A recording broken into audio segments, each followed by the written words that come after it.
13h, merci de nous rejoindre. Bonjour à tous, voici les titres de ce nouveau journal.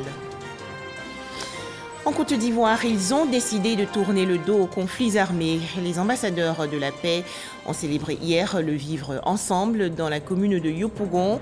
Rencontre parrainée par le ministre de l'Enseignement supérieur et de la Recherche scientifique, Adama Diawara. Les observateurs et délégués des pays membres de l'Union postale universelle à la découverte des sites touristiques ivoiriens. Ils ont visité récemment l'île Boulé sur la baie des Milliardaires, sortie découverte en marge des travaux du 27e congrès de l'UPU. Enfin, à Kolia, dans la région nord de la Côte d'Ivoire, une guérisseuse fortement sollicitée, Adissa Touré, soigne gratuitement les malades.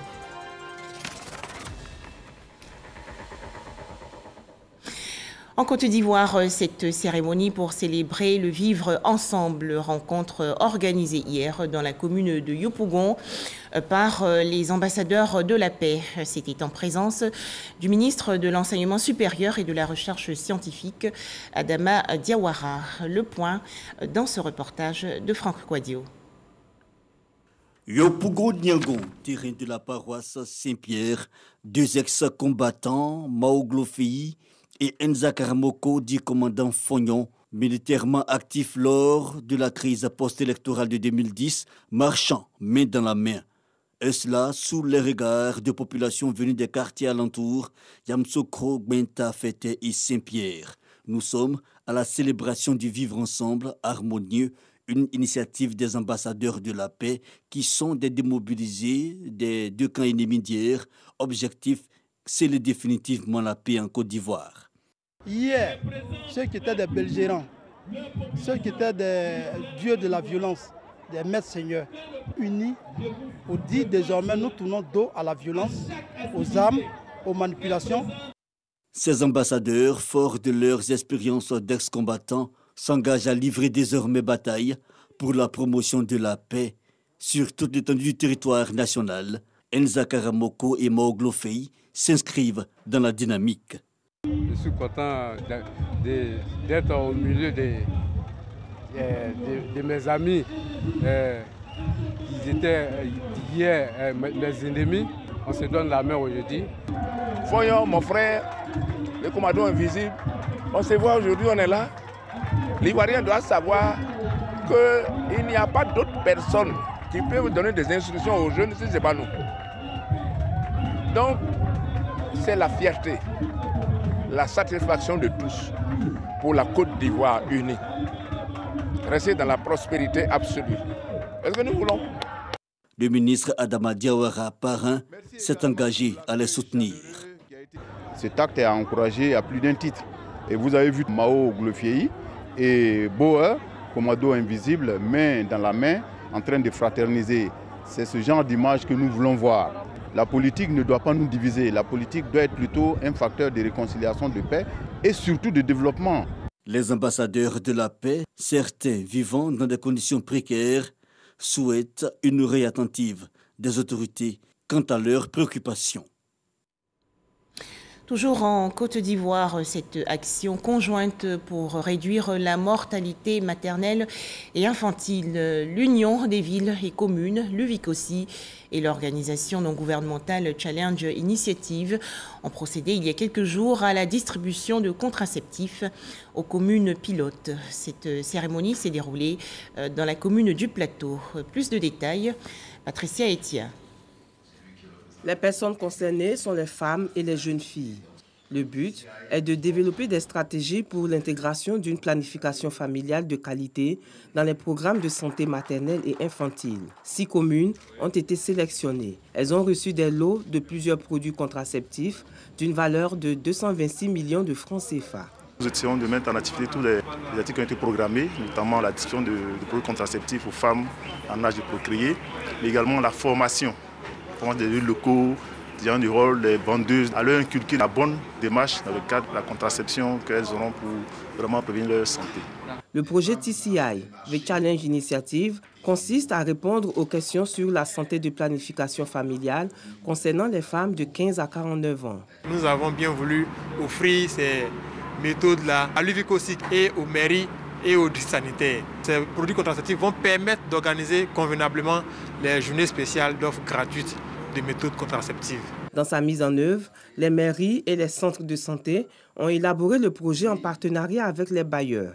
La fêtière UVICOSI que dirige le ministre Dao Paulin, maire d'Atekoubé, a cette volonté d'amener les communes de Côte d'Ivoire à tous les rendez-vous qui participent à apporter un plus au bien-être de la population. Nous avons bien voulu ouvrir les bras au projet TCI dans le cadre de l'espacement de naissance, de la contraception au niveau des communes de grande concentration de population. The Challenge Initiative est une plateforme d'accélération de la planification familiale en milieu urbain pour appuyer les politiques nationales de lutte contre la mortalité maternelle et infantile.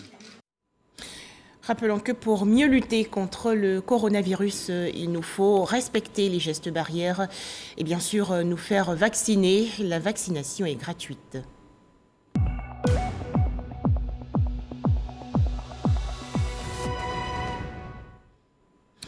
189 nouveaux cas de coronavirus enregistrés hier en Côte d'Ivoire par le ministère de la Santé, de l'Hygiène publique et de la couverture maladie universelle. Le pays compte actuellement 53 645 cas confirmés de coronavirus, 52 405 personnes guéries, 395 décès et 845 cas actifs.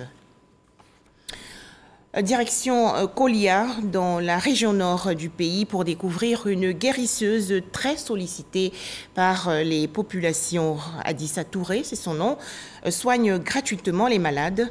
Elle utilise une méthode particulière. Les explications de Ami Sissoko. 5h30 du matin, la gare de Kolia connaît une ambiance particulière. La dame de Kolia, là. Grâce à elle, là, ça marche. Depuis la mi-mai, le nombre de départs qui était de 3 à 4 par jour a explosé, atteignant par moment 25.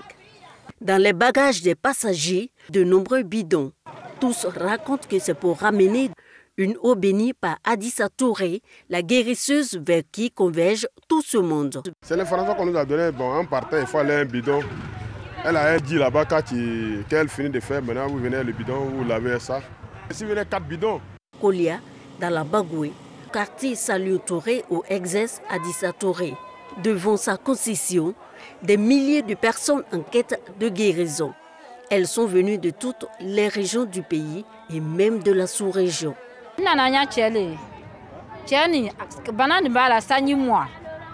Ça fait 20 ans que mon mari est malade. Et on allait à Boaké, à l'hôpital. Et on a fait des années là-bas. Il n'est pas guéri. On nous a parlé d'une dame qui guérit à Kolia ici. Donc on est venu. Alhamdoulilah, aujourd'hui, il arrive à marcher. Adissa Touré soigne essentiellement avec de l'eau. Quelquefois avec du beurre de karité et du miel. Guidé sur l'eau, je pense que certainement c'est la volonté d'Allah subhanahu wa ta'ala. Sinon, on peut se soigner avec tout. Il y a le toucher, il y a le regard, il y a la pensée. Selon ses disciples et ses admirateurs, elle soigne toutes sortes de maladies, malformations, folie, surdité, stérilité et même celles dites incurables. Elle procède matin et soir à des séances d'exorcisme, d'imposition des mains et de prières pour chasser les esprits maléfiques. La foule est alors aspergée d'une eau bénite dont elle a seule le secret. Mais à la fois, elle a des bidons qu'on prend à 3 reprises pour se laver sur le site même. Vraiment pendant ces 3 jours et ça passe normalement. Vraiment, je n'arrivais même pas à marcher. Aujourd'hui, vous voyez, c'est arrêté. Je peux même rouler une moto, vélo, tout. Quand elle l'estime nécessaire, Adissa n'hésite pas à orienter certains malades vers l'hôpital public. Quelqu'un qui garde son malade, qui est affaibli, totalement affaibli, qui ne peut plus rien faire, et puis il l'amène ce n'est pas à moi de le garder. Je leur dis, ramenez vos malades à l'hôpital et puis venez prendre le nasi pour aller laver. Au moment des grands rassemblements à l'hôpital de Kolia, le nombre de patients connaît une nette augmentation. 300, 400 malades par mois. Mais au jour d'aujourd'hui, selon le dernier bilan, on tend vers 500, 600 malades. Tout ce qu'on fait, c'est dans l'intérêt de la population. C'est dans l'intérêt de la population. Et surtout que nous communiquons ensemble. En cas de souci, elle les réfère. On gère. Vous savez que la santé n'est pas que corporelle, la santé n'est pas que physique. La santé est aussi psychologique. Si un malade X estime qu'en allant chez Adissa, il se porte mieux, c'est-à-dire que psychologiquement intègre, qu'il va mieux, alors pourquoi ne pas essayer de faire donc, cette synergie entre Adissa et puis la médecine moderne? Adissa Touré vivait en France avant de s'installer à Abidjan, puis à Kolia, depuis maintenant 1 an. D'après ma mère, c'est depuis que je suis petite. Mais moi, en réalité, j'ai pris conscience il y a 5 ans. Je prenais ma voiture avec un seau d'eau que j'attachais en petit sachet. Je me promenais à Bobo, à Djamé, Yabougon, Trècheville. J'ai dit, venez prendre de l'eau, soignez-vous, ça va vous soigner, venez prendre. C'est comme ça que ça a commencé. Quand on nous dit qu'il y a des miracles, oui, nous connaissons plus ou moins le fonctionnement du pacte avec les génies. C'est des mirages, c'est des illusions, c'est des choses temporaires qui ne sont pas à perdurer parce qu'il faut que ceux qui vivent ces prétendus miracles-là viennent attirer d'autres personnes. Je reçois seulement des témoignages qui disent quoi? Qui me confortent dans ma position pour dire que ce n'est pas islamique.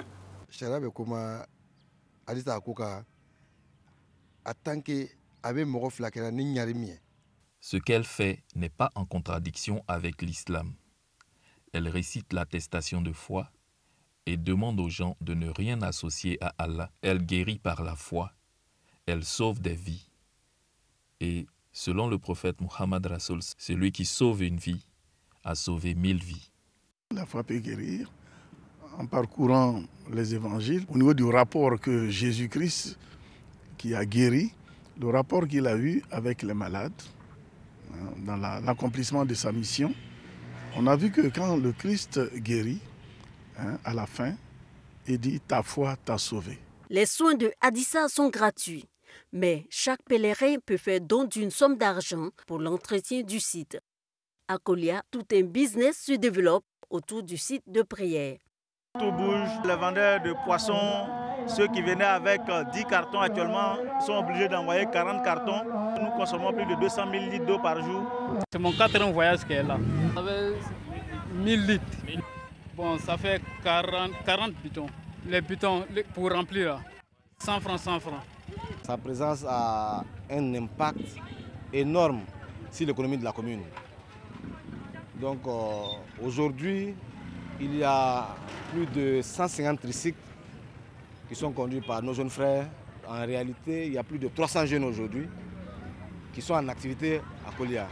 Toute cette affluence vers Kolia n'est pas sans conséquences. Elle engendre beaucoup d'accidents de circulation. 80% des interventions aujourd'hui dans la région, on peut le dire que c'est sur l'axe Korogo-Bundiali et Bundiali-Kolia. Nous avons fait le déplacement pour venir la voir elle-même, pour qu'elle puisse passer le message de sensibilisation, pour dire aux usagers d'aller doucement. Actualité oblige. La pandémie à coronavirus est également à l'ordre du jour. On leur avait dit de porter le cache-nez. Il y a une responsabilité qui est là aujourd'hui. Il faut une éducation. Kolia est située à moins de 100 km de la frontière du Mali où sévit le terrorisme. Une préoccupation pour les autorités locales. C'est vrai qu'on nous dit que les frontières sont fermées, mais une fois arrivés aux frontières, il semble-t-il qu'ils prennent des tricycles pour pénétrer, pour traverser Tengrela jusqu'à Kolia. Il faut sécuriser la zone, il faut essayer de filtrer pour ne pas que nous soyons surpris demain. Nous avons beaucoup plus peur pour l'aspect sanitaire que pour le djihadisme. Le djihadisme, c'est vrai, nous sommes à la frontière, mais il ne faut pas trop se faire peur, parce que nous avons les autorités de la défense qui sont sur place, qui font leur travail. Adissa Touré, pour les milliers de personnes qui convergent vers Kolia, incarne l'espoir d'une guérison, d'un lendemain meilleur. Un tout autre sujet à présent, 26 formateurs et encadreurs de jeunesse, des leaders d'associations et autres animateurs de camps ont bénéficié récemment d'une formation. Les travaux ont porté sur les techniques d'accompagnement des adolescents et jeunes âgés de 10 à 19 ans. Les explications de Walter Amadou. Cette session vise à renforcer les capacités des formateurs régionaux sur de nouvelles techniques d'animation et d'approche de communication avec les adolescents en matière d'enseignement des compétences de vie courante. La direction de la protection de la jeunesse veut ainsi outiller les encadreurs bénéficiaires à faire face aux difficultés dans le transfert de bonnes pratiques de vie en société. Les formateurs que nous avons réunis aujourd'hui sont déjà habitués à encadrer des jeunes.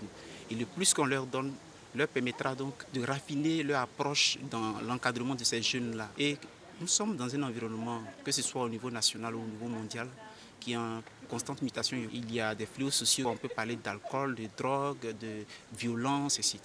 Et c'est des éléments que nous avons besoin de traiter au niveau de la jeunesse. Lorsqu'on parle d'incivisme, les compétences de vie courante sont un moyen de pouvoir faire face à toutes ces situations.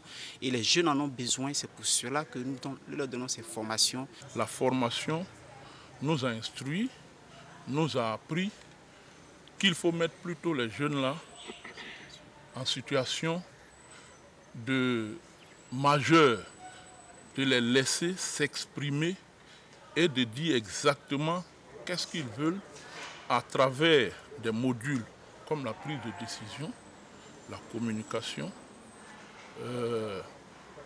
la pensée critique et autres. Ce programme du ministère de la promotion de la jeunesse et de l'emploi des jeunes est une étape essentielle vers un changement de comportement durable et de qualité dans le sens de renforcer la résilience des adolescents. Il est possible grâce à l'appui technique de l'UNICEF. L'UNICEF est toujours aux côtés du gouvernement de la Côte d'Ivoire. Nous avons commencé un nouveau cycle de programmation de 5 ans et ce projet s'inscrit dans le cadre de ce cycle de programmation. Donc, pendant les 5 ans, nous allons mettre en œuvre ce programme. Et nous allons évaluer en cours et à la fin pour voir quels sont les résultats, comment ajuster. L'apport de nouveaux pères éducateurs, des encadreurs de jeunes des mairies et de camps de jeunesse est prévu pour une meilleure démultiplication de ces formations en compétences de vie courante, CVC. L'organisation non gouvernementale Femmes Veuves d'Afrique a lancé officiellement ses activités. C'était le 14 août dernier dans la commune de Cocody. Le point avec Souleymane Doni Songou et Issaïo. Pour le lancement de ces activités, Oumecherouba Nkechi Emeroua, présidente de l'ONG Femmes Veuves d'Afrique, a présenté à travers une projection vidéo l'organisation non gouvernementale qu'elle dirige depuis 17 ans. L'ONG Femmes Veuves d'Afrique œuvre dans le domaine des veuves, des orphelins, qui parlent de veuves, parlent des orphelins et puis aussi des favorisés de la société. Nous avons fait une formation au niveau de les veuves pour éclairer, pour sortir ces veuves qui vivent dans l'ignorance, pour comment elles peuvent s'en sortir. Boni Degrou, experte en droits de l'homme et juriste, a animé une communication portant sur les droits de la femme et leurs implications. Être veuve, ce n'est pas la fin du monde. On a perdu un être cher. C'est très important. Mais justement, parce qu'on a perdu un être cher, on doit être personne qui est debout. Parce que désormais, on est à la fois père et mère, oncle et tante. Et donc, on a plusieurs responsabilités. Pour la présidente de l'ONG Femmes Veuves d'Afrique, le travail reste un facteur déterminant d'émancipation des femmes. Elle en appelle donc à une intervention accrue de l'État de manière à améliorer les conditions de vie des femmes veuves. Région du Lodjibois, dans le centre-ouest du pays, Joseph Diablé, nouveau président du Conseil régional. Selon les textes portant organisation des collectivités territoriales et conformément à l'article 158 de l'année 2012, le premier président du Conseil, notamment Joseph Diablé, va achever le mandat de son prédécesseur, feu Roland Zakpa Comenan. Les explications de Franck Quadio. Les images vidéo retraçant le parcours de l'ex-président du conseil régional du Lodjibois, comme pour témoigner de la reconnaissance des populations et de ses collaborateurs. Le 19 mai 2021 s'éteignait Roland Zakpa Comenan. Après les moments d'hommage, l'administration décentralisée suit son cours. Voici le nouveau président du conseil régional du Lodjibois, le général Diablé Joseph, récemment premier vice-président du conseil, et cela en conformité avec l'article 158 portant organisation des collectivités territoriales qui stipule qu'en cas de quelque forme de vacances que ce soit, le poste de président du conseil régional échoit à l'un des vice-présidents selon l'ordre de préséance, une procédure exécutée en présence du représentant de l'État, le préfet de région. Ce n'est pas une vacance d'ordinaire, c'est lié au décès du précédent président. Donc, disons que tout s'est bien passé, c'est à notre satisfaction. Je voudrais remercier tous les conseillers. Remise des attributs et adoption à main levée du bureau par l'ensemble du conseil en présence des différentes couches sociales. Le nouveau président entend insuffler un nouveau dynamisme à la région. La vision, c'est quoi?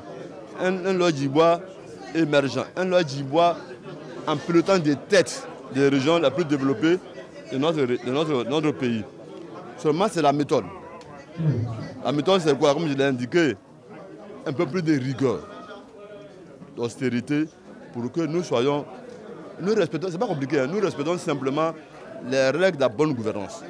Le général Diablé parle développement, mais veut aussi être un rassembleur dans les sillons de son prédécesseur. C'est une obligation. On ne peut pas être à ce poste et puis être à l'origine des conflits dans la région. Là, on n'a même pas compris sa mission. Et là, ça, je peux vous dire, le prédécesseur me l'a enseigné. Le général Diablé Joseph aura une année pour consolider ou réaménager son bureau restreint, fort pour l'heure de 5 membres. Les travaux du 27e congrès postal universel se poursuivent en Côte d'Ivoire et en marge de cette rencontre, les observateurs et délégués des pays membres de l'UPU ont participé récemment à une sortie découverte. Ils ont visité l'île Boulé sur la baie des milliardaires. Objectif, découvrir les atouts touristiques du pays hôte. Ange Afoué et Issa Yeo. Danse, jeux, baignade et gastronomie. Telles sont les activités au menu de l'excursion des congressistes du 27e sommet de l'Union postale universelle, UPU, à l'île Boulé.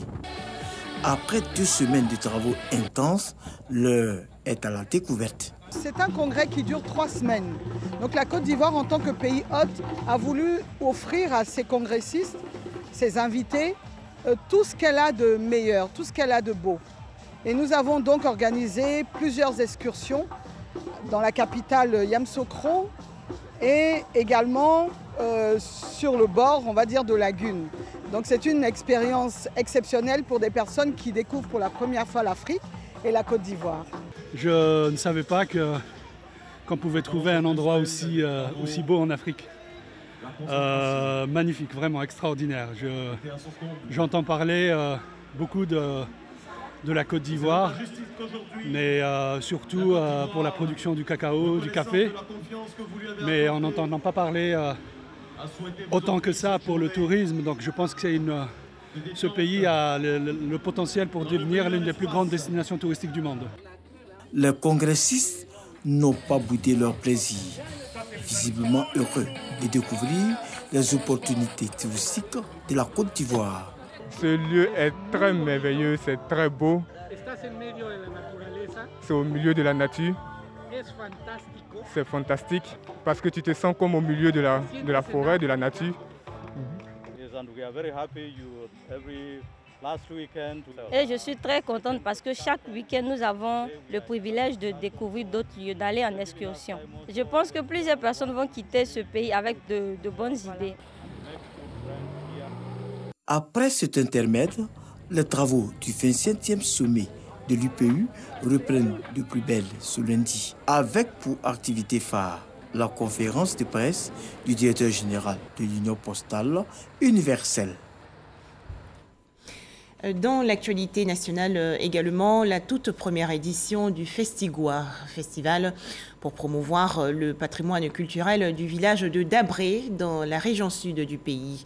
Des festivités parrainées par le directeur général de la radio-diffusion télévision ivoirienne, Fosséni Dambélé. Le point avec Astou Touré. Le Festigua en marche pour la valorisation de la culture du peuple Goa, peuple du département d'Alépé. Ce festival, qui est à sa première édition, entend réunir les fils et filles du village de Dabré autour des valeurs de paix, de cohésion, mais surtout de promotion du patrimoine artistique, traditionnel, ludique, thérapeutique et historique.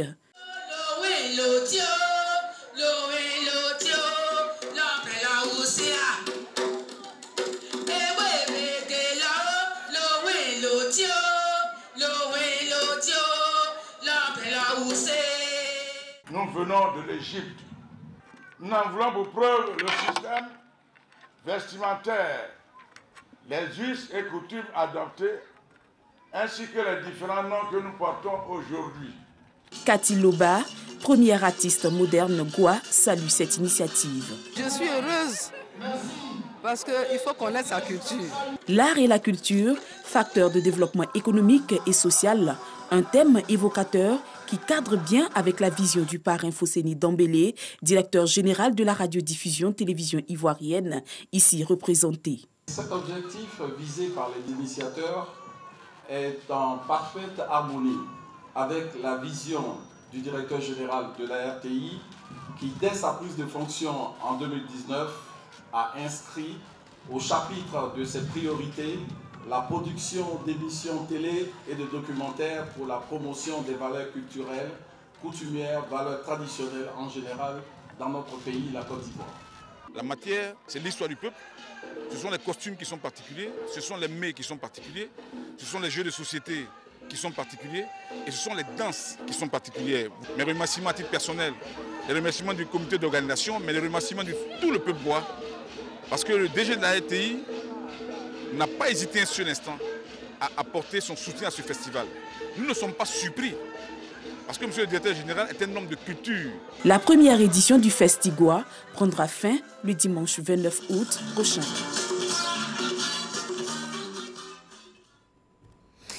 Les relations de coopération économique entre les États-Unis et la Côte d'Ivoire de 2012 à 2017.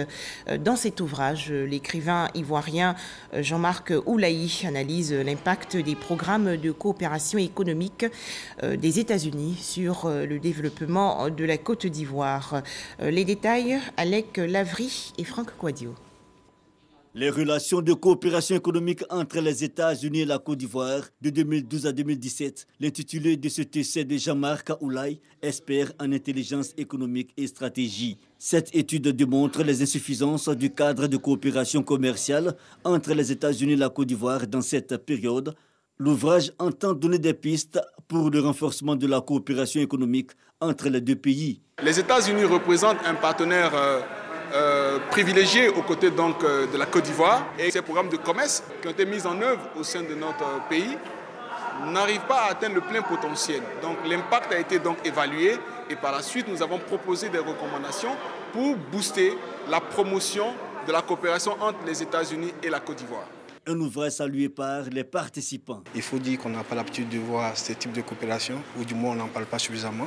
Donc je pense que c'est un très bon ouvrage. Il faut le féliciter pour ce travail qu'il a là-bas. Nous estimons qu'un tel ouvrage participe de la dynamisation des relations, on peut dire, ivoiro-américaines, dans le cadre commercial notamment, et pour booster les jeunes à l'entrepreneuriat. L'intérieur décrit effectivement qu'il y a beaucoup de mécanismes de financement qui sont prévus par les Américains, mais qui ne sont pas sur les citoyens lambda.